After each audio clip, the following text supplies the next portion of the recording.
Hey, this is Rick from Mike and Rick Outdoors, and today I want to tell you about a great new map.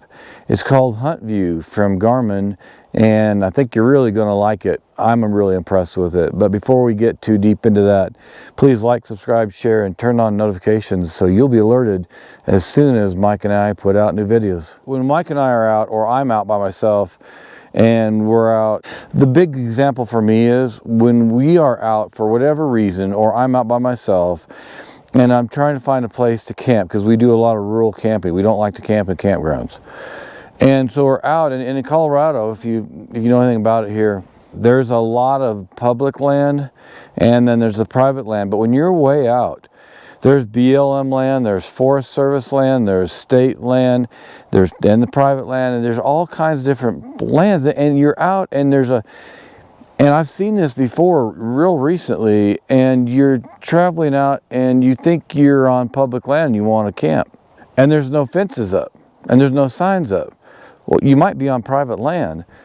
And I really like the HuntView for that reason. The parcels, where they show the parcels, it really clears things up, because on a hike that I went on with my son and my daughter and my nephew, I was seeing these places out here where there was people camping, and then a little bit beyond that there's definitely private land, and beyond that people camping, and I'm confused, and I'm thinking, where's the boundary? Now it's easy to define a boundary if there's a fence, but if there's not, you got a problem. What I have here is I'm on Dawson's Butte Open Space Trail again, but the boundaries are on.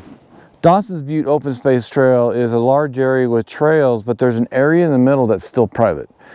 And they make agreements, maybe the people who own it want to live there until they pass on, or whatever, or they decide to move. But this, I'm going to show you real quick. And it's not that I want you to see it on the screen, because it's really hard, but I'm turning this way because the parcel of land is right back over here. Now I'm going to arrow over it, and it says Douglas County Board, but if I hit enter, it says Douglas County Board of Commissioners, Dawson's Butte Land, Colorado. It gives you information. Now it's asked me if I want to go and hike to it, but that's private land. I'm going to give you another example though. Over here on the other side, there's definitely private land. This is all public information. And so the owners show up on it. So this one says George Chap. And maybe it cuts it off, but it says Chap, but it might be, his last name might be longer than that. Well, here's one thing I just want to jump into real quick before I show you any more examples. I was looking at Natural Atlas and their public land boundaries, and it's great and I love it. And there's other apps that do this.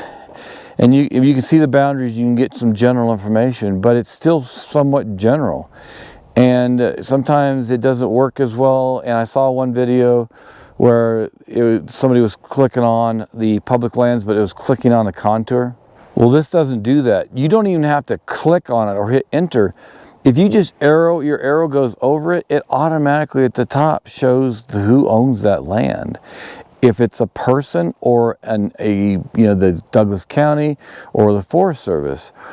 And the HuntView is not cheap. It's about $90 per state, roughly. It changes a little bit here and there. I think Texas is broken into two. And I was actually complaining to Garmin about this on the phone. And they were like, we give a lot more information on our HuntView than you get on other boundaries. And it's true. I was at my house and I was arrowing over and I was like, well, there's my house. And they gave my name, gave all the information. People right next door gave their name. I want to show you something, but I don't want to arrow all the way across the state. But in Oklahoma, where Mike hunts, you can get access to hunt on people's property. And that's what Mike does. He'll find out who owns the property, and he'll contact them and basically get a deer lease where he has the authority or the right to go on their property and hunt. And I could show you that, but I might get shots of that back at the house, but I have to arrow all the way across the state, 2 states, and I don't want to do it at the moment. But let's get back to really what's going on here. I really love being able to see the boundaries. Now, I'm going to show you 2 different areas here real quick. And I am going to arrow around. What I'm going to do is I'm going to zoom out. And It's kind of interesting there. It did show a contour, 6,800 feet, about 7,000 feet here. So I'm going to go, and everything you're seeing right now is a topo. I have the aerial imagery, and I'm going to show you that in a minute. But I'm going to zoom out to 11 Mile Canyon. There's a reason why I didn't zoom all the way to Oklahoma, and because it's using satellite right here, it hangs up a bit and you have to wait. So keep that in mind when you're using HuntView and a satellite communicator and you're not in cell service. It might take a little longer. Okay, so what you're going to see right here is over by 11 Mile Canyon, there's these locations, what I was just telling you about. I'm driving up there and I'm seeing campsites and I'm seeing private property over and over. And what I saw, and you're going to see here on the screenshots, is that there's boundaries. Part of it is national forest. Part of it is private land. Now you know with a great deal of certainty what's public, so you're not trespassing.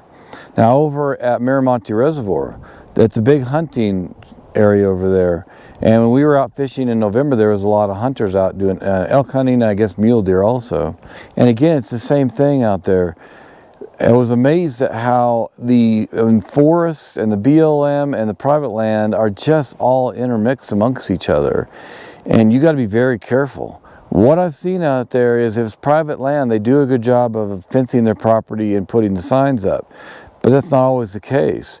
And you want to be very careful. So this is a great feature to have for the HuntView to make sure that, one, you know you're on public land.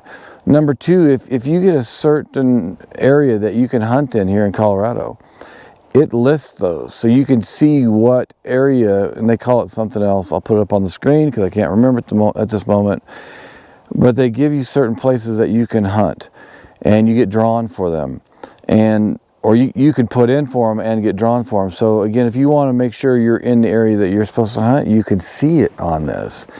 You know, it does cost a lot of money, and $90 a state can, you know, get you poor pretty quick. But if you're doing a lot of hunting in a particular state, man, that's worth it. I originally, when I was giving Garmin grief, I was like, man, I can get that stuff for free somewhere else. They actually admitted to me and said, yes, if you just want general information, yeah, you can get us on different apps. Go ahead, do it. Don't worry about it. But they're giving more information. I didn't realize how much more information they were giving. And that $90 is worth it. So before we wrap up here, I just want to say that there is the topo version of it. But with that $90, you get the aerial also. So you can again see features, canyons, mountains, and forests and all that. So again, screenshots. It's a really great map and service they provide. I think it's really worth it, but it's really only worth it for certain people that want more detailed information or are hunters and need to know where they're hunting at. And I'm going to do more videos on this in the future as I learn more about it. But I just wanted to give you a heads up. It really is valuable. It's really worth the money, but it depends on what you use it for. So if you got any questions, comments, leave them below. I love to talk with all of you, and I've gotten so much information and feedback from people about trying different things or what works or just advice, and it's great. So please leave a comment below and like, subscribe, share, and turn on notifications so you'll be alerted as soon as Mike and I put out new videos. And we have a lot more videos coming up, a lot more planned for this summer, and not just the summer but all year long. We got ice fishing coming up this year. We're going to be in Canada and the Yukon next year. Mike and I are already talking about going red stag hunting in New Zealand in maybe 2 to 3 years.